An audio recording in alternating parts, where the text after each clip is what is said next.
Nakiisa ang Police Regional Office 5 sa isinagawang 3-day safety and security workshop para sa mga media practitioner sa Bicol Region noong ika-24 ng Hunyo taong kasalukuyan sa multipurpose building sa Camp Brigadier General Simeon A. Ola, Legazpi City.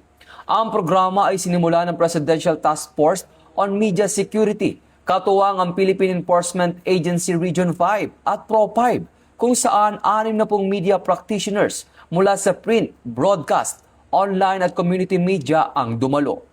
Layo nitong palakasin ang kaalaman at kakayahan sa kaligtasan at seguridad habang ginagampanan ang tungkulin lalo na sa pag-uulat sa mga high-risk situation, sakuna at iba pang emergency. Kabilang sa mga tinalakay ang media safety and security, situational awareness, risk assessment, basic life support, first aid, emergency response procedures at mga simulation exercise upang ihanda ang mga kalahok sa mga aktwal na sitwasyong maaring kanilang kaharapin.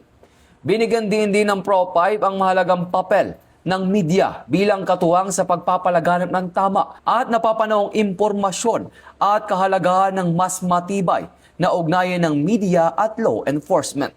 Mula dito sa National Headquarters ng Philippine National Police, ako ang inyong PNN correspondent, Patrolman Edwin Baris, alagad ng batas, taga-taguyod ng Balitang Pulis.